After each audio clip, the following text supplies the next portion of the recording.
बिस्मिल्लाहिर्रहमानिर्रहीम। अस्सलाम वालेकुम तमाम स्टूडेंट्स, मेरी दुआ है आप सब खैरियत से हों। आज हमारा टॉपिक है आयोनाइजेशन, फार्मास्यूटिक्स 1 का चैप्टर 4। आज हम स्टडी कर रहे हैं ionisation. What is ionisation? Word से ज़ाहिर है आयोनाइजेशन।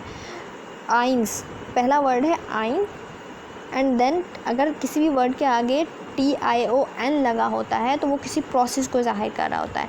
तो आयोनाइजेशन वर्ड का मतलब है कि आइंस बनने का प्रोसेस। अगर हम इसकी प्रॉपर डेफिनेशन देखते हैं तो क्या होगी? Ionisation is a process by which an atom or molecules acquire a negative and positive charge by gaining and losing the electrons। एक ऐसा प्रोसेस जिसके अंदर एटम और मॉलिक्यूल क्या करते हैं, atom and molecule negative positive charge जो हैं ऑब्टेन कर लेते हैं, हासिल कर लेते हैं। किस तरह हासिल करते हैं? या तो वो इलेक्ट्रॉन को गंवा देते हैं, किसी और को दे देते हैं, या फिर इलेक्ट्रॉन किसी से ले लेते हैं। या तो इलेक्ट्रॉन को किसी को दे के उसे लूज़ कर उसे किसी को देने के बाद, या फिर उस कहीं से इलेक्ट्रॉन लेकर पॉजिटिव या नेगेटिव चार्ज में तब्दील हो जाते हैं, और इस प्रोसेस को हम कहते हैं आयोनाइजेशन, या आइंस के बनने का प्रोसेस आयोनाइजेशन कहला रहा होता है। इफ़ एन एटम और molecule gain an electron it's become negatively charge. अगर इलेक्ट्रॉन गेन किया, अगर उन्होंने इलेक्ट्रॉन किसी से लिया है तो वो नेगेटिवली चार्ज्ड होता है, और इसको हम कहते हैं an anion. And if the lose electron, अगर उसने किसी को इलेक्ट्रॉन दिया है या अपना इलेक्ट्रॉन गंवाया है, इट बिकम पॉजिटिवली चार्ज, वो फिर पॉजिटिवली चार्ज हो जाएंगे, उसे हम कहेंगे कैटाइन। यहाँ पर आपको एक बात बताना चाहूँगी कि नेगेटिवली चार्ज वो इसलिए होता है और पॉजिटिवली चार्ज किस लिए होता है। अगर यहाँ पे लिखा है द नेगेटिवली अगर किसी ने इलेक्ट्रॉन लिया है तो वो नेगेटिवली चार्ज होगा। लेने की वजह क्या होगी कि electron nature wise negative nature रखता है। अगर आप उसमें एक इलेक्ट्रॉन आ रहा है तो आपका जो एटम है वो ज़्यादा नेगेटिव हो जाएगा, मीन्स उस पर नेगेटिव चार्ज आ जाएगा। अगर वो अपना इलेक्ट्रॉन किसी को दे रहा है, मतलब एक नेगेटिव पॉइंट वो किसी को दे रहा है, देन उस पर पॉजिटिव चार्ज आ जाएगा। लेकिन इन बातों को समझने से पहले आपको पता होना चाहिए कि एटम क्या है। एटम अगर आप नहीं जानेंगे तो आयोनाइजेशन भी नहीं जान सकते। आपको नहीं पता चलेगा कि किस तरह उन्होंने वो इलेक्ट्रॉन के लेने पे नेगेटिव चार्ज हुए, या वो इलेक्ट्रॉन को किसी को देने पे पॉजिटिव चार्ज हुए, क्योंकि आपको अगर एटम की नेचर ही क्लियर नहीं होगी। तो व्हाट इज़ एटम में, हालांकि एटम्स हम जो हैं 9th मैट्रिक में पढ़ते आ रहे हैं, बल्कि 5th क्लास से ही पढ़ना शुरू कर देते हैं कि एटम क्या होता है। लेकिन मैं आपको ये रिमाइंड करवाती हूँ कि एटम के बारे में हमने क्या स्टडी किया था पहले। What is atom? Atom consist of nucleus made of protein, protons, neutrons orbited bye electrons. क्या होता है एटम? एटम कंसिस्ट होता है न्यूक्लियस पे।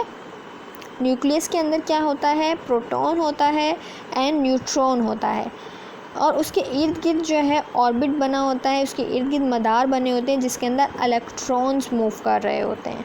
जैसे तस्वीर में दिखाया गया है, देखिए ब्लू एंड रेड कलर के प्रोटॉन्स एंड न्यूट्रॉन्स हैं जो सेंटर में मौजूद है, न्यूक्लियस में मौजूद है। न्यूक्लियस हमेशा सेंट्रल पार्ट होता है किसी भी चीज़ का। जिस तरह सेल का हमने बायोलॉजी में सेल पढ़ते हैं, या हमने अपने एनाटॉमी फिजियोलॉजी में जो सेल पढ़ा था उसमें भी न्यूक्लियस मौजूद था। इसी तरह एटम में भी न्यूक्लियस मौजूद है। इसके अंदर होते हैं प्रोटॉन एंड न्यूट्रॉन्स, और इसके इर्द गिर्द ऑर्बिट्स होते हैं, शेल होते हैं जिनके अंदर इलेक्ट्रॉन्स मूव कर रहे होते हैं। सेंटर में न्यूक्लियस में होते हैं प्रोटॉन एंड न्यूट्रॉन, और उसके इर्द गिर्द मौजूद होते हैं एटम के electrons. Where does static charge come from? अब हम चार्ज के बारे में देखते हैं किस तरह होता है। Around the outside of an atom are electron. Atom के इर्द गिर्द इलेक्ट्रॉन मौजूद होते हैं। सेंटर में तो होते हैं प्रोटॉन एंड न्यूट्रॉन, लेकिन उसके इर्द गिर्द क्या चीज़ मौजूद होती है? इलेक्ट्रॉन होते हैं। जैसे एरोज़ में दिखाया गया है, देखें फर्स्ट वाला एरो जो जहाँ जा रहा है वो इलेक्ट्रॉन्स की तरफ से, जो गोल दायरे में नज़र आ रहा है। Which have a negatively charge. जो इलेक्ट्रॉन है इसके ऊपर होता है नेगेटिवली चार्ज। आप अगर इलेक्ट्रॉन को देखेंगे तो यहाँ पे ये है इलेक्ट्रॉन जो कि प्रोटॉन के बाहर शेल में मौजूद है, इसके ऊपर होता है नेगेटिव चार्ज, राइट। जबकि द न्यूक्लियस क्या है, न्यूक्लियस है ये वाला पोर्शन है न्यूक्लियस, सेंटर वाला। तो न्यूक्लियस आपको समझ में आया, न्यूक्लियस कहाँ है, न्यूक्लियस है ये वाला पोर्शन, दरमियान वाला पोर्शन न्यूक्लियस है। The nucleus at the centre of an atom contain proton. यहाँ पे प्रोटॉन भी होते हैं, न्यूट्रॉन भी होते हैं, लेकिन न्यूट्रॉन पे कोई चार्ज नहीं होता और प्रोटॉन पॉजिटिव चार्ज होता है। तो इस वाले पोर्शन के ऊपर होता है पॉजिटिव चार्ज, राइट, और इस वाले पे होता है नेगेटिव चार्ज। तो the nucleus at the centre an atom contains protons which have positive charge. An atom have equal amount of negative and positive charge. जितने अंदर प्रोटॉन होते हैं उतने ही एटम के बाहर इलेक्ट्रॉन मौजूद होते हैं। इलेक्ट्रॉन नेगेटिव होता है, अंदर पॉजिटिव प्रोटॉन मौजूद है और उनकी तादाद भी एक जितनी है, तो वो एक दूसरे के जो नेगेटिव एंड पॉजिटिव चार्ज बनता है उसे बैलेंस्ड कर लेते हैं। तो एटम जो होता है अमूमन न्यूट्रल हो जाता है, क्योंकि अंदर उतनी ही अमाउंट में पॉजिटिव चार्ज मौजूद है प्रोटॉन की सूरत में, और उतने ही अमाउंट में बाहर जो है नेगेटिव चार्ज मौजूद है इलेक्ट्रॉन की सूरत में। तो ये एक दूसरे के जो पॉजिटिव एंड नेगेटिव चार्जेस हैं उनको बैलेंस कर लेते हैं। An atom has equal amount of negative and positive charge which balance each other, so the atom has no overall charge. इसलिए एटम के ऊपर कोई चार्ज नहीं होता, इस वक्त एटम के ऊपर कोई चार्ज नहीं होता। जब तक बाहर जो है इलेक्ट्रॉन की तादाद अंदर वाले प्रोटॉन की तादाद से बराबर है, उस वक्त तक एटम पे कोई चार्ज नहीं होता और एटम जो है न्यूट्रल पोजीशन पे होता है। Electron do not always stay attach to atom, लेकिन इलेक्ट्रॉन में की ये खासियत है कि वो हमेशा जो है एटम के साथ अटैच नहीं होते, and can sometimes be removed by rubbing.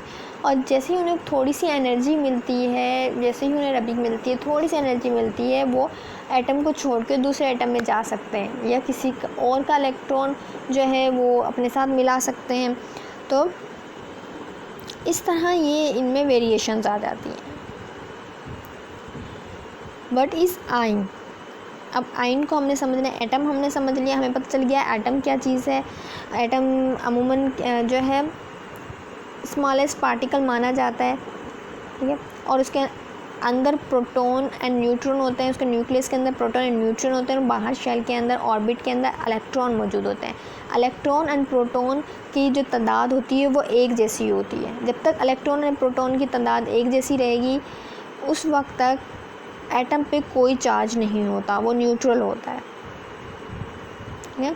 लेकिन जैसे ही अगर उसने एक इलेक्ट्रॉन ले लिया या किसी को एक इलेक्ट्रॉन दे दिया, तो वो जो बैलेंस्ड बना हुआ है पॉजिटिव एंड नेगेटिव चार्ज का, वो डिस्टर्ब हो जाता है, जिसकी वजह से वो या तो पॉजिटिव आयन में तब्दील हो जाता है पॉजिटिव चार्ज में, या फिर नेगेटिव चार्ज में। What is an ion? यहाँ पे हम आयन देखते हैं। आयन क्या है? An ion is an element with a charge, ऐसा एलिमेंट जिस पे कोई ना कोई चार्ज है, या तो नेगेटिव या कोई positive. Number of protons not equal to number of electron, वही बात आ गई। इस तरह के एटम के अंदर नंबर ऑफ़ इलेक्ट्रॉन और नंबर ऑफ़ प्रोटॉन एक जैसे नहीं होते। आम रूटीन में जो न्यूट्रल पार्टिकल होता है उसके अंदर तादाद दोनों की बराबर होती है, लेकिन आयंस में जब वो तब्दील होता है तो इन दोनों की तादाद तब्दील हो जाती है। प्रोटॉन की एंड इलेक्ट्रॉन की तादाद एटम में एक जैसी नहीं रहती। How are ions form? ये कैसे बनते हैं भला? By gaining and losing the electron, या तो वो इलेक्ट्रॉन ले लेते हैं या किसी को इलेक्ट्रॉन दे देते हैं, उस सूरत में बन रहे होते हैं। Atom gains and loses electrons to become more stable। वो क्यों करते हैं इस तरह? क्योंकि वो स्टेबिलिटी हासिल करना चाह रहे होते हैं। Their goal is to have full outer energy outer energy level within 8 valency electrons, octet rule, look like nearest noble gases।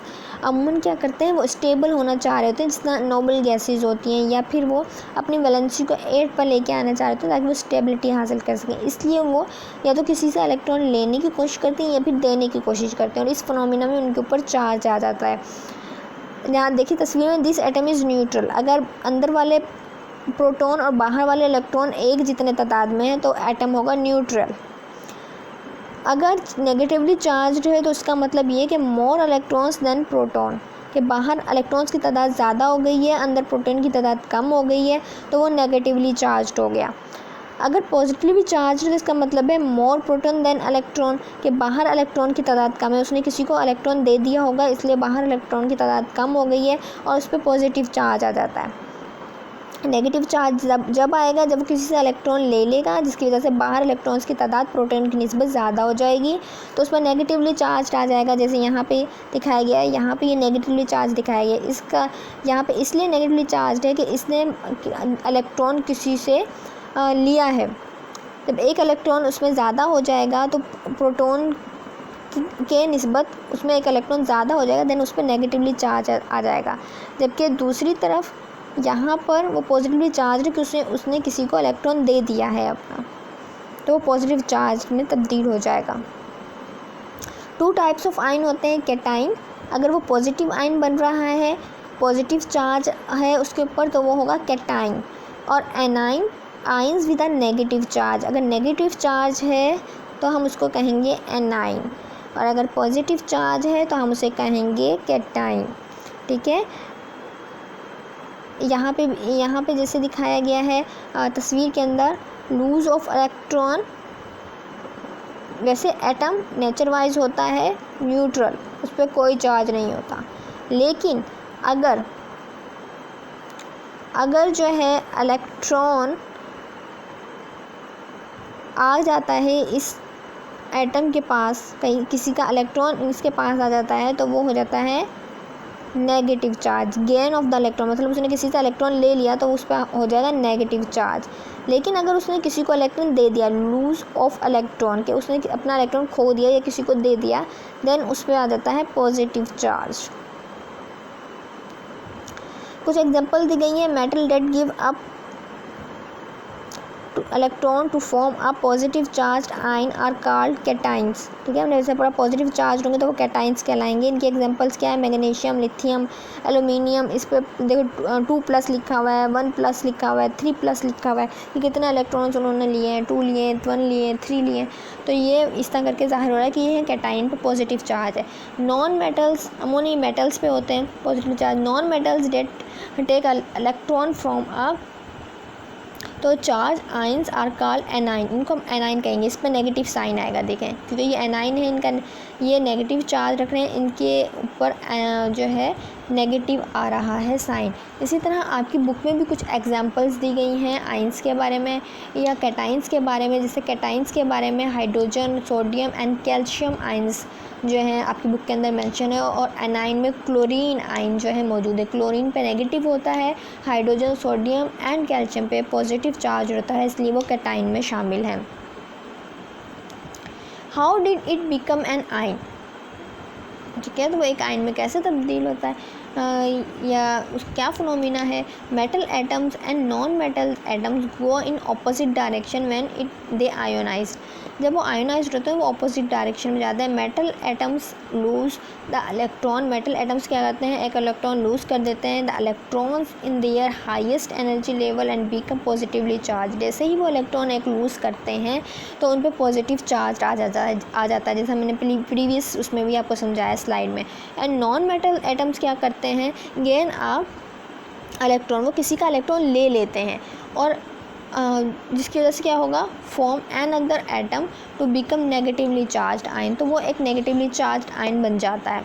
The process of atom becoming an ion is called ionisation, और यही process जो है जब atom जो है electron ले रहा है या किसी को इलेक्ट्रॉन दे रहा है, अगर ले रहा है देन वो जो है उस पर नेगेटिवली चार्ज आ जाएगा और वो एनाइन नेगेटिवली चार्ज आ जाएगा उसके ऊपर, और वो एनाइन बन जाएगा, या फिर वो अगर किसी को दे रहा है अपना इलेक्ट्रॉन तो उसको पॉजिटिवली चार्ज आ जाएगा और वो कैटाइन बन जाएगा। इस अमल को, इस आयन के बनने के अमल को हम कहते हैं आयोनाइजेशन। इस प्रोसेस को हम कहते हैं आयोनाइजेशन।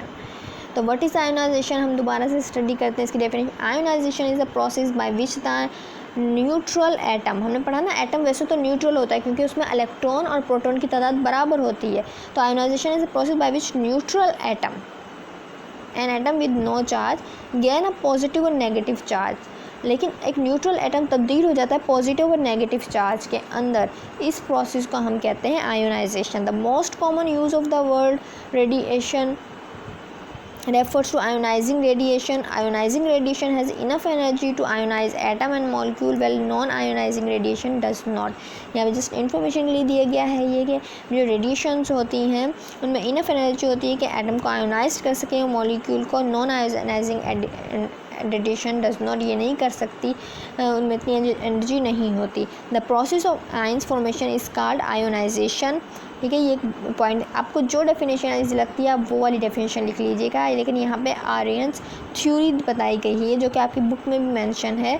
आर्यंस थ्योरी में क्या है, इंट्रोड्यूस इन 1887 में इंट्रोड्यूस करवाई है इसने ये theory by the Swedish scientist है, स्वीडिश साइंटिस्ट है ये सेवेंस आर्यंस। या इसे कहीं कहीं स्टेवन भी लिखा होता है लोगों ने। इसने क्या बोला है अपनी थ्योरी के अंदर, that acids are substance that associate in water to yield electrically charge atom और मॉलिक्यूल्स कॉल्ड आइंस। इसका कहने का मतलब है कि एसिड जो सब्सटेंस हैं, एसिडिक नेचर जो सब्सटेंस हैं वो वाटर के अंदर एसोसिएट होते हैं और इलेक्ट्रिकली चार्ज एटम और मॉलिक्यूल्स में और वो जो बनते हैं electrically charge atoms and molecules वो आइंस कहलाते हैं। One of which is hydrogen ion and the base ionize in water and yield hydro oxide ion. जो बेस है वो हाइड्रो ऑक्साइड आइन बनाएगी, जबकि एसिड जो हैं वो हाइड्रोजन आइन इस सूरत में रिलीज़ करेंगे। तो ये थ्योरी है Arrhenius theory. According to this theory, यहाँ पे मैंने इजी करके इस थ्योरी बताया है कि इसकी थ्योरी के तहत ये क्या कहना चाह रहा है अपनी वर्डिंग में कि when an electron acid and base और salt is dissolve in water, जब भी कोई इलेक्ट्रोलाइट हम जो है वाटर में डिज़ोल्व करते हैं, इट ब्रेक्स अप और dissociate into two parts of particle, two types of particle. तो ये दो टाइप्स के पार्टिकल में डिवाइड हो जाती है। पानी में जब भी हमको इलेक्ट्रोलाइट कौन से हो सकते हैं, एसिड हो सकते हैं, बेस हो सकते हैं, साल्ट हो सकते हैं। इलेक्ट्रोलाइट में जिसमें इलेक्ट्रिसिटी गुजर सके, जिसमें से करंट गुजर सके। अगर हम कोई भी इस तरह की चीज़ पानी में हल करते हैं तो ये वो टूट जाती है, ब्रेकअप हो जाती है दो तरह के पार्टिकल्स में, जिसके दो तरह के पार्टिकल्स में ब्रेकअप हो जाती है। वन कैरिंग पॉजिटिव चार्ज, एक जो है वो पॉजिटिव चार्ज ले लेता है, well other carrying negatively charge by equal charges but equal charges. These charges particle are called ion, लेकिन हम इन्हें आइंस कहते हैं। ये हम ये कह सकते हैं कुछ को पॉजिटिव चार्ज में तब्दील कर देती है, कुछ को नेगेटिव चार्ज आ जाता है और हम इसको आयोनाइजेशन प्रोसेस कहते हैं। व्हाट इज़ इलेक्ट्रोलाइट, यहाँ पे इलेक्ट्रोलाइट को समझना बहुत ज़रूरी है क्योंकि यहाँ पे यही कहा गया ना when an electrolyte is dissolve. तो इलेक्ट्रोलाइट खुद क्या चीज़ है, any substance date produce ions when dissolve in a solvent is called electrolyte. ऐसी कोई भी चीज़ जो कि जब हम डिज़ोल्व करते हैं किसी भी सॉल्वेंट में, वाटर में या कोई भी हमने सॉल्वेंट लिया उसमें डिज़ोल्व करते हैं तो वो आइंस में तब्दील हो जाता है। जब वो आइंस में तब्दील हो जाता है तो उसमें से करंट पास हो सकता है। जब उसमें से करंट पास हो सकता है तो हम इसे कहते हैं electrolyte. In this electrically conductive solution that must be present for the corrosion to occur। अमूमन जो हम इसे आम वर्डिंग में यही कह सकते हैं कि ऐसा सब्सटेंस जो कि आइंस में तब्दील हो जाए, जब उसे पानी में डिज़ोल्व किया जाए या किसी भी सॉल्वेंट में डिज़ोल्व किया जाए तो वो आइंस में तब्दील हो जाए और उसमें से कंडक्टिविटी स्टार्ट हो जाए, लाइट को गुजरना स्टार्ट हो जाए, इलेक्ट्रिसिटी गुजर सकती हो, तो इसको हम इलेक्ट्रोलाइट कहते हैं। इलेक्ट्रोलाइट्स की डिफरेंट टाइप्स होती हैं। अच्छा, आपकी बुक में डेफिनेशन लिखी हुई है the substance which in aqueous solution conduct electricity is called electrolyte. ये भी सिंपल सी डेफिनेशन, आप ये भी लिख सकते हैं। कि ऐसा सब्सटेंस जिसमें से करंट पास हो सकता है, जिसमें इलेक्ट्रिसिटी पास हो सकती है, उसको हम इलेक्ट्रोलाइट कहते हैं। और इसके एग्जांपल दी गई है उन्होंने sodium chloride. Sodium chloride sodium and chlorine में डिवाइड हो जाता है, सोडियम एंड क्लोरीन आइंस बन जाते हैं उसके, देन उसमें से इलेक्ट्रिसिटी इजीली पास हो सकती है, तो इसे हम कहेंगे इलेक्ट्रोलाइट। इलेक्ट्रोलाइट की डिफरेंट टाइप्स होती हैं, strong electrolyte, weak electrolyte and non electrolyte.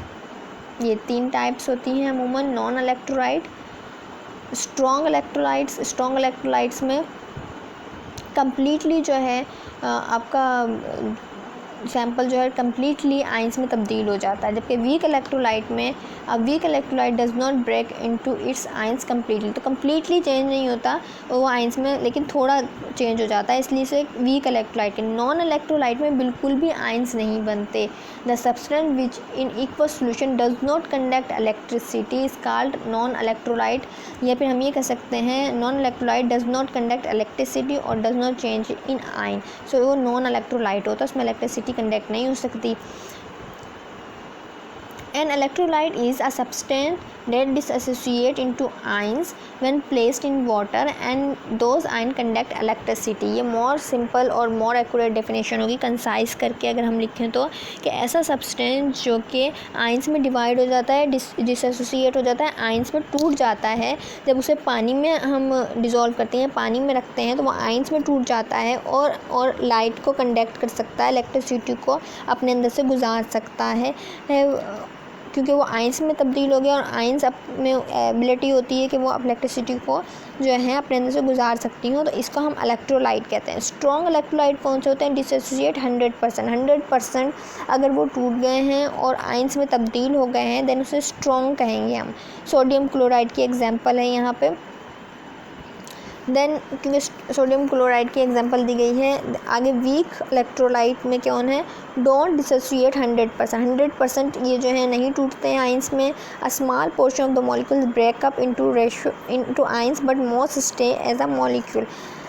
कुछ अमाउंट में टूटते हैं, ये नहीं कि बिल्कुल ही नहीं टूटेगा, बिल्कुल ही नहीं टूटेंगे तो वो नॉन इलेक्ट्रोलाइट में चले जाएंगे। कुछ अमाउंट में जो है ये आइंस में तब्दील होते हैं, थोड़ी सी अमाउंट में आइंस में तब्दील होते हैं, इसलिए इन्हें वीक इलेक्ट्रोलाइट कहते हैं। यहाँ पे HF की मिसाल है जो कि H एंड F में तब्दील हुआ है। स्ट्रॉन्ग इलेक्ट्रोलाइट की एग्जांपल्स और भी दी गई हैं, salt, sulphuric acid, nitric acid, sodium hydroxide. जबकि वीक इलेक्ट्रोलाइट की एग्जांपल्स हैं organic acid, salts of mercury, carbon acid, phosphoric acid, carbonic acid and phosphoric acid. ये सारे के सारे वीक इलेक्ट्रोलाइट्स की एग्जांपल्स हो गई।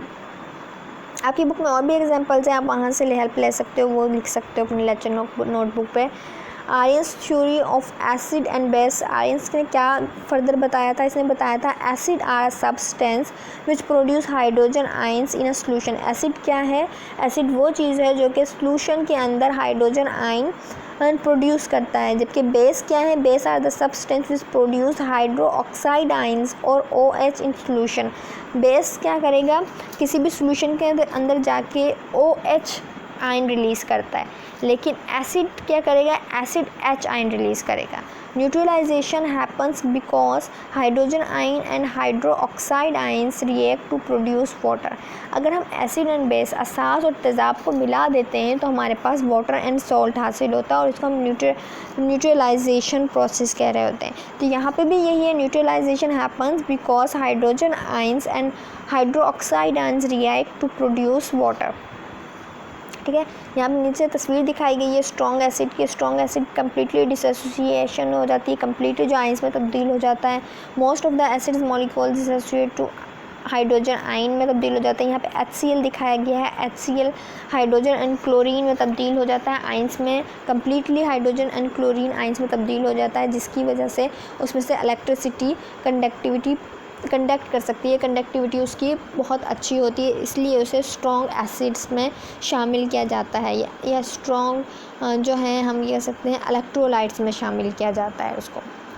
स्ट्रॉन्ग इलेक्ट्रोलाइट्स वो होते हैं, a strong electrolyte is completely broken into ions, and weak electrolytes does not break into its ions completely.